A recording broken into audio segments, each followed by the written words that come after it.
It's funny how the smallest decisions can ruin you or save you. Like staying after class because your teacher called your name in that quiet, low voice that made your stomach drop.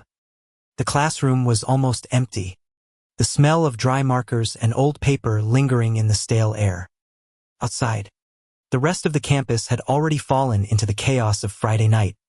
Car doors slamming, laughter spilling down the hallways, sneakers squeaking against linoleum floors. But inside this room, time slowed down. "Ethan." "Mr. Carter said, his hand resting on the edge of the desk like it was nothing. Like this was normal. It wasn't. "I need to talk to you." That's when everything shifted. I was 18, restless, stupid, and lonely in ways I didn't have words for. He was 32, sharp jaw, tired eyes, and a voice that could disarm me in seconds. To the world, he was my English instructor. To me, he was the man who looked at me like he saw the parts of me no one else bothered to notice. And that night, I couldn't run from it anymore. He waited until the door clicked shut, silence wrapping around us. He didn't sit at his desk. Instead, he stood too close, his tie slightly loosened, the sleeves of his shirt rolled up. He looked less like a teacher and more like a man caught between decisions that could destroy him. "You've been distracted," he said softly. Distracted. God, if only he knew. I was drowning in feelings I couldn't admit to anyone, not my friends, not my family, not even to myself. Feelings that flared every time his hand brushed mine when he passed me a paper.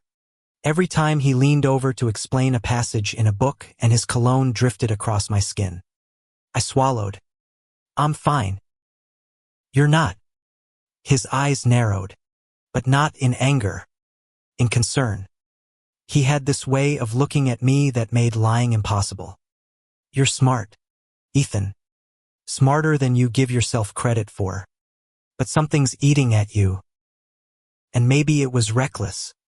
Maybe it was suicidal. But something in me cracked open right then. "It's you," I whispered. The words hung in the air. Heavy, dangerous, irreversible. His jaw tensed, his breath caught, and for a long moment, he didn't move. My heart hammered so hard I thought I might collapse right there on the desk. Then stepped back. Not because he was angry, but because he was terrified. "Ethan," he said carefully, every syllable trembling with restraint. "You don't know what you're saying." But I did. God help me, I did. That moment, that terrible, beautiful moment, was the beginning of everything. I spent the weekend restless, haunted by the look in his eyes. That mix of fear and something else, something that felt dangerously close to the way I looked at him. I replayed every detail, the faint lines at the corner of his eyes, the way his lips parted like he was about to confess something before pulling it back. By Monday, I swore to myself I'd bury it. Pretend it never happened. Go back to being the kid in the back row who turned in essays late and stared too long at the man in front of the class. But fate doesn't care about your plans. The next week, he started avoiding me. Not in obvious way, she was too careful for that, but I noticed. He stopped calling on me to answer questions. He stopped holding my gaze when he scanned the room. When he handed back papers, his hand never lingered anymore. It hurt, more than I thought possible. One night, I stayed late again. Not because he asked me to, but because I couldn't stand walking out with everyone else. I lingered at my desk, pretending to pack my bag slowly, while he shuffled papers at his desk. Finally, he sighed. "Ethan, you can't keep doing this." "Doing what?" I challenged, my voice breaking. He looked up, his eyes burning into mine. Looking at me like that. The silence that followed was suffocating. I wanted to scream, to throw the words back at him, to tell him he looked at me the same way. But instead, I just whispered, "Then stop making it so easy." and something in him broke. He slammed his papers down, pushed his chair back, and in 2 long strides, he was in front of me. His hand gripped the desk beside mine, his face inches from mine, his voice low and shaking. "Do you have any idea what you're doing to me?" I should have been afraid. I should have backed away. Instead, I leaned closer, every nerve in my body on fire. "Do you?" That was the night he kissed me. It wasn't gentle. It wasn't patient. It was desperate, like he'd been holding back for months and finally lost the battle. His lips crashed against mine, and for a second, the world disappeared. No classrooms, no rules, no lines we weren't supposed to cross, just him, just us, just the truth neither of us could deny anymore. When he pulled back, his chest heaving, his hands trembling, he whispered the words that sealed our fate. "This can't happen again." But we both knew it would. That was only the beginning. And that beginning would unravel into secrets, guilt, stolen glances in crowded hallways, late-night drives to nowhere, and the kind of love that could either ruin us or save us. Because once you've tasted something forbidden, you can't go back. And God, I didn't want to. The next morning, I woke up with his taste still on my lips. It was insane, dangerous, illegal. Everything in me screamed that last night shouldn't have happened. But as I stared at the ceiling of my cramped bedroom, the truth burned in my chest. I didn't regret it. Not 1 second. Still, reality has a cruel way of seeping in. When I walked into English class that Monday, Mr. Carter didn't look at me once. He lectured with his usual sharpness, wrote notes on the board, handed out essays. He didn't stumble over his words, didn't let his eyes linger, didn't betray the fact that less than 48 hours ago, he had kissed me like his life depended on it. To everyone else, nothing had changed. But to me, everything had. I couldn't concentrate. My pen dug into the paper, scrawling words I didn't mean to write. His tie was tighter today, his sleeves buttoned neatly at the wrist. He had rebuilt his armor overnight. And me, I was sitting there, wanting him so badly it hurt. When the bell rang, I stayed in my seat. Again, the room emptied. He stacked papers, eyes fixed downward, ignoring the fact that I hadn't moved. Finally, without looking at me, he said, "Go home, Ethan." I swallowed hard. Are we just pretending? That made him pause. Slowly, he lifted his head. His eyes were tired, wounded, but not cold. "What else can we do?" The words cut, but they didn't end me. Because beneath the exhaustion in his voice, I heard something else. Longing. Regret. The kind of regret you only feel when you want something as badly as I did. So I stood, walked right up to his desk, and whispered, "Then why does it feel like you're breaking just as much as I am?" His breath hitched. He closed his eyes, like he was fighting himself. For a long second, I thought he'd push me away again. But then his hand brushed mine just barely. Just enough. And that was all I needed. That night, he drove me home. Not because he had to, but because he couldn't stop himself. We didn't talk much in the car. The air between us said more than words could. His fingers gripped the steering wheel so tight his knuckles turned white. The radio hummed softly, but neither of us heard it. When he pulled up in front of my house, he finally spoke. "This is insane." I turned to him, heart pounding. "Then stop." He didn't. Instead, he reached over, cupped the side of my face, and kissed me again. This time slower, more deliberate, like he wanted to memorize the shape of my lips. And in that moment, I knew we were past the point of no return. The weeks that followed were both heaven and hell. He tried to keep his distance at school, but the cracks showed. His eyes lingered too long when I answered a question. His voice softened when he said my name. Every once in a while, his hand brushed mine as he passed me a paper, and my whole body lit up. After class, thought hats when the real world dissolved. We'd linger until the hallways were empty, and then he'd lock the door. Sometimes we just talked, his voice low and tender, his guard finally slipping away. Sometimes he kissed me until my lips were raw, until I forgot every reason why this was wrong. But always, when it was over, the guilt returned. Ethan, this could ruin everything. He whispered one night, his forehead pressed against mine. My career, your future, I can't let that happen. Then don't. I breathed. Just, don't let go. He didn't. One night, it wasn't the classroom we stayed in. It was his car, parked in the shadowy corner of a grocery store lot. Rain streaked down the windows, blurring the world outside. We sat in silence, the sound of water filling the spaces between our breaths. I wasn't supposed to let this happen, he said, his hands gripping the steering wheel though the engine was off. When I started teaching, I swore I'd never. He stopped himself, shaking his head. Never what? I pressed.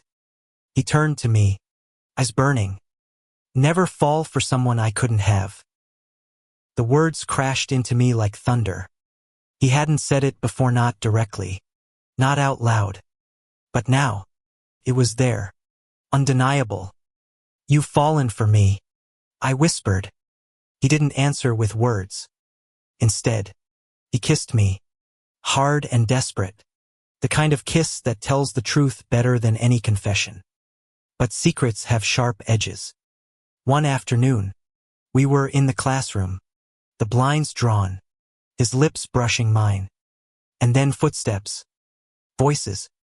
The door rattled. We jumped apart like guilty criminals, hearts pounding, breath ragged. The janitor's key jiggled in the lock. But then the sound faded. Moving down the hall, we stood frozen, eyes locked, the weight of what almost happened pressing down on us. This is dangerous, he whispered, his voice shaking. I don't care. I shot back, adrenaline still surging through me. But he did. God, he did. And I could see the war in his eyes. The strain started to show. He grew restless, distant, torn between what he wanted and what he feared. I started slipping, to late-night texts left unanswered, mornings where he barely looked at me, afternoons where I wondered if he was about to end it. And yet, every time I thought it was over, he pulled me back, with a look, with a touch, with a kiss that stole the air from my lungs. We were burning at both ends, and I didn't know how long we could last. Then came the night that changed everything. It was late, the classroom empty again, papers scattered across his desk. He sat slumped in his chair, exhausted, his tie loosened, his hair falling into his eyes. Are you okay? I asked softly. He looked up at me, something raw in his gaze. No. I stepped closer. Talk to me. And for the first time, he did. Really did. He told me about the weight he carried, expectations, loneliness, the fear of being discovered. He told me about the years he'd buried himself in work, convincing himself he didn't need anyone. He told me how I broke through all of it without even trying. And when he finished, his voice cracked. Ethan, I don't know how to let you go. I knelt in front of him, took his hands in mine, and said the only thing I could. Then don't.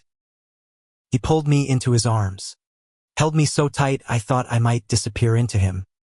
And in that moment, it didn't matter that the world outside would never understand. In that moment, it was just us. But the world has a way of intruding. Rumors started. Whispers in the hallways. Glances that lingered too long. Someone had seen me getting into his car. Someone else noticed the way he looked at me during class. Nothing solid. Nothing they could prove, but enough to make my stomach drop every time I walked down the hall. He noticed it too. And it scared him. "We have to be careful," he warned, his voice sharp, harsher than usual. "People are starting to talk." "Let them," I snapped, anger burning in my chest. "You don't get it, Ethan. One slip and everything's gone. I lose my job. You lose your future. Do you want that?" The silence that followed was heavier than any kiss, any touch, because for the first time, I realized what we stood to lose, and I didn't have an answer. That night, I lay awake staring at my ceiling, torn between two truths. I loved him, and loving him might destroy us both. But what choice did I have? My heart was already his. The whispers didn't stop. By the end of October, the air at school was thick with suspicion. Maybe it was just paranoia, but I could feel its eyes lingering too long. Conversations cutting off when I walked past. The unmistakable tone of gossip. And through it all, Mr. Carter Daniel, when we were alone, kept pulling away. The school. He was a fortress. His voice carried across the classroom with practiced authority. His eyes skating past mine like we were strangers. He even started asking other students to stay after class, making sure no one noticed the pattern we'd built. But behind closed doors, he unraveled. Late nights in his car, in dimly lit parking lots, stolen hours in his apartment, where every tick of the clock was a reminder that time was never ours to keep. There, he was soft and desperate, his lips tracing promises across my skin that he could never say out loud. It was intoxicating, and it was killing me. One night, after everyone had left the building, I lingered again. He was at his desk, papers spread out, pen tapping restlessly. I closed the door behind me and locked it, my heart pounding as the sound echoed through the room. His head snapped up. "Ethan, stop pretending." I cut him off. My voice shook, but I didn't care. "Stop pretending this doesn't matter to you." He pushed back his chair, standing, tension etched into every line of his body. "You think I don't know it matters? You think I don't feel this every second of every day?" His voice broke, frustration bleeding through. "I can't eat. I can't sleep, because all I want is something I can't have." "Then have it," I whispered. The silence after was unbearable. Then, slowly, he crossed the room, stopped inches from me, his breath hot against my face. His hands hovered at my sides, trembling. "Ethan," he whispered, "you'll be the end of me." And then he kissed me hard, desperate, like he was surrendering to something bigger than both of us. After that, there was no going back. We lived in two worlds, the one everyone saw, and the one only we knew. In public, I was the student in the back row, scribbling notes, blending in. He was the teacher, sharp and controlled, never slipping. But in secret, we were fire. There were nights where we barely spoke, too consumed by the need to feel each other, to hold on as if our bodies could make up for the hours we had to pretend. And there were nights where we just lay tangled together, whispering dreams we knew were impossible. He told me about the books he never finished, the cities he wanted to see, the fear that had chained him for years. I told him about my family, my loneliness, the way I felt invisible until he looked at me. And somewhere in between, I fell in love. Not the shallow, teenage kind I used to imagine, but the kind that scars you, the kind that teaches you what it means to want something so deeply you'd burn the world for it. But the world was catching up to us. One afternoon, I walked into class and felt the tension before I even sat down. Students were whispering, their eyes darting toward me. then toward him. Halfway through the lecture, a girl in the front row, Megan, sharp-eyed and always too curious, raised her hand. "Mr. Carter," she said sweetly, "are you giving Ethan private tutoring or something? He seems to spend a lot of time with you." The room went silent. My blood froze. Daniel didn't flinch. His tone was cool, professional. "I give extra help to anyone who asks for it. Do you need it, Megan?" Laughter rippled through the room, and she flushed, muttering, "No, sir." But I saw it flicker in his eyes. Fear. That night, he called me. Not text call. His voice was strained, barely holding together. "They're starting to notice," he said. "I don't care." I shot back instantly. "Well, I do." His voice cracked. Then, quieter. "Ethan, I can't let this ruin you." The silence between us was heavy. My chest ached. "What are you saying?" "I'm saying maybe we need to stop." The words sliced me open. Stop. Like what we had was something you could just turn off. Like a switch. Couldn't breathe. "Do you even mean that?" Another silence. Then, brokenly, "No. God, no. But I don't know what else to do." We didn't see each other for 3 days. 3 unbearable, hollow days where he avoided me completely. No glances in class. No late-night texts. Nothing. I thought I was going crazy. By the 4th day, I snapped. After the final bell, I stormed into his classroom, slamming the door behind me. He looked up, startled. Guilt etched across his face. "You can't just cut me off like I'm nothing," I said, my voice shaking with anger and hurt. He stood, running a hand through his hair. "I'm trying to protect you. I don't need protecting. I need you." The words echoed in the empty room. And then, slowly, the fight drained out of him. He crossed the space between us, cupped my face in his hands, and kissed me like a man starved. "I can't do this without you," he whispered against my lips. "Then don't."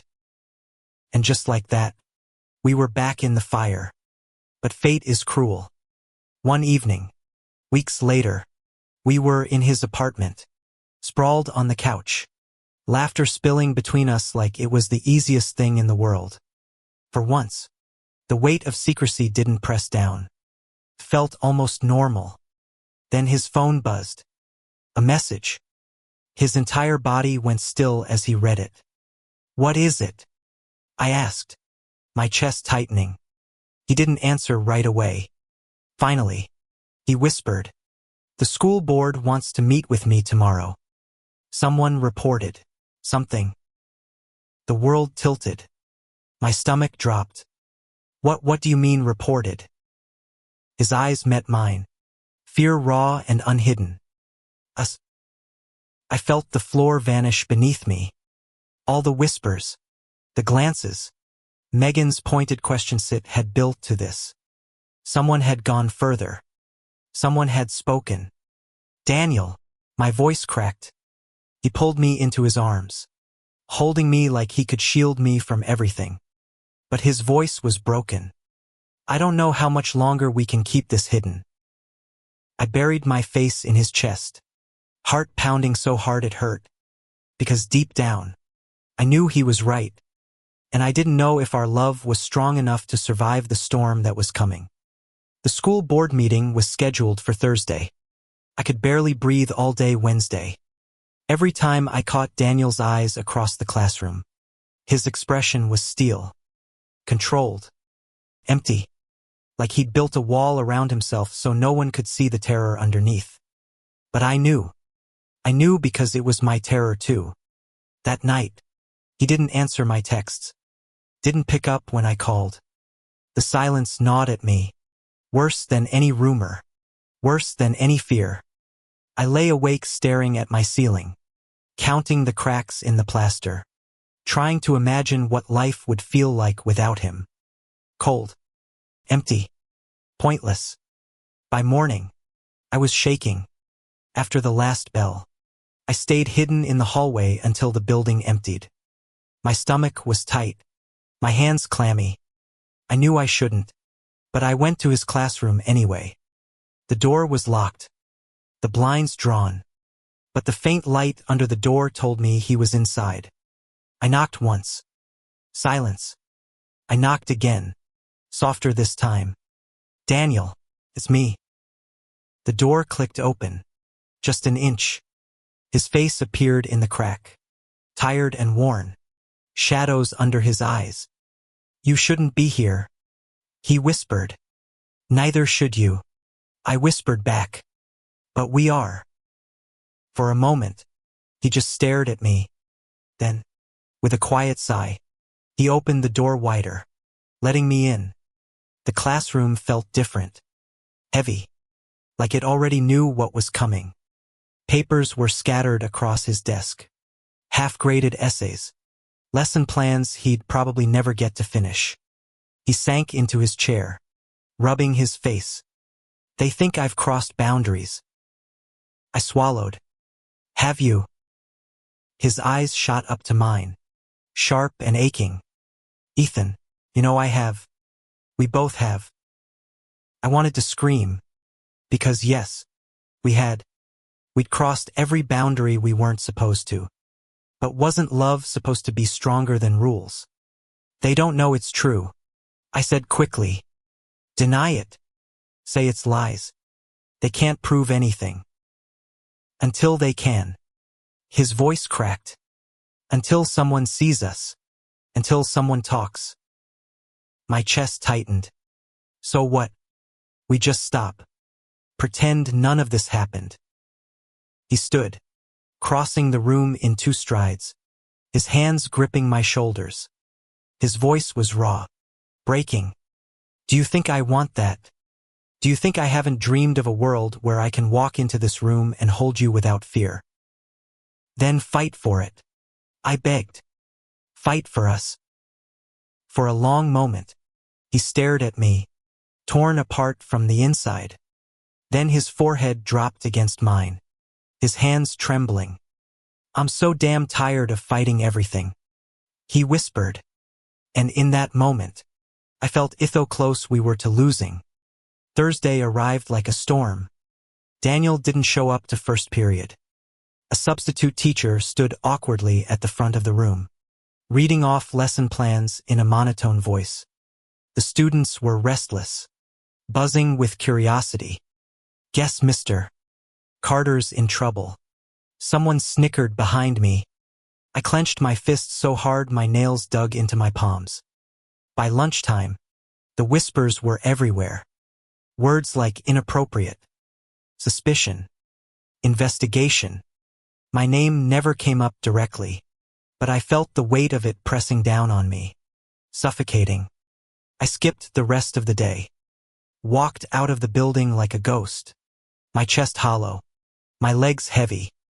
I ended up in the parking lot outside the district office, heart hammering, waiting for him.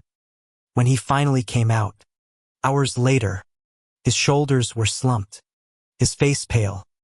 He looked older somehow, like the fight had drained years out of him. He didn't see me at first, but when he did, his eyes softened, just barely. Ethan, you can't be here. I had to, I said, my voice breaking. Tell me what happened. He hesitated, glancing around before pulling me toward the far end of the lot, away from prying eyes. They asked questions. He said quietly, pointed questions. About students. About boundaries. About you. My stomach twisted. What did you say? That you're just another student. That I've never treated you differently. That every rumor is baseless. His jaw tightened. They didn't believe me. The words hit me like a punch. So what now? They're investigating. Interviews. Classroom observations. If they find anything, if anyone talks, his voice caught. I could lose everything. I shook my head, tears burning my eyes. You're not alone in this. You have me. He looked at me like that was both the most beautiful and most painful truth he'd ever heard. His hand brushed mine. Just for a second. Hidden between us. That's what terrifies me. He whispered. The investigation stretched on for weeks. Every day felt like walking on glass. Every glance felt like suspicion. Every word could be twisted into evidence. We stopped staying after class. Stopped meeting at his apartment. Every rule we'd broken loomed over us like a loaded gun. But the need didn't disappear. Late at night, when the world was quiet, we'd find each other. A phone call. A hidden corner of the library. A quick, stolen moment in the dark where our hands brushed and our eyes said everything our mouths couldn't. It wasn't enough. God, it was never enough. But it was all we had. And slowly, painfully, I realized something. Secrecy was eating us alive. One night, after sneaking out to meet him in the park on the edge of town, I broke. We sat on a bench under the streetlight. The air cold, our breaths visible. He looked worn down, his hands shoved in his pockets, his eyes fixed on the ground. I can't keep living like this, I blurted. His head snapped up, alarm flashing in his eyes. Ethan. No, I said firmly. I'm not saying I want to end us. I'm saying this sneaking around, lying, waiting for the world to catch it's destroying me. His face twisted with pain. What's the alternative? Tell the truth. The words hung between us. Heavy. Impossible. His jaw tightened. You don't know what you're asking. Yes, I do. You're asking me to keep being your secret. To keep pretending I don't matter to you in front of everyone else. My voice cracked. And I can't do it anymore. He looked at me, his eyes glassy with unshed tears. For a moment, I thought he might say he'd rather lose everything than lose me. But instead, he whispered, Ethan, if I tell the truth, I lose my job, my license, maybe more. And you, he stopped, choking on the words. You lose your future. I swallowed hard, my throat aching. Maybe my future doesn't mean anything if you're not in it. The silence that followed was deafening. And then, slowly, his hand reached across the bench. Finding mine, he gripped it tightly, desperately, like he was holding on for dear life. God help me, he whispered, but I don't know how to let you go. And that night, under the flickering streetlight, I realized neither of us was strong enough to walk away.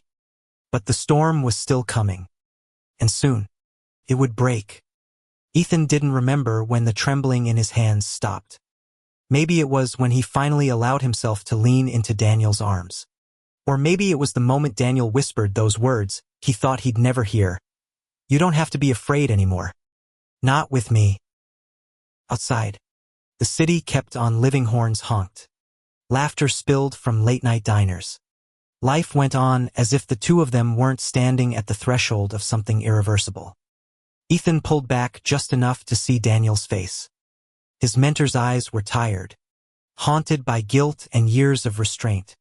But behind that storm was a light that belonged only to Ethan. For so long, Ethan thought love like this was reserved for other people braver, freer, luckier. Yet here it was, wrapped around him like warmth in winter. I don't know what comes next, Ethan admitted, his voice breaking. But I know I don't want to lose this. Lose you. Daniel smiled, soft and aching. Then don't. The days that followed were not a fairy tale.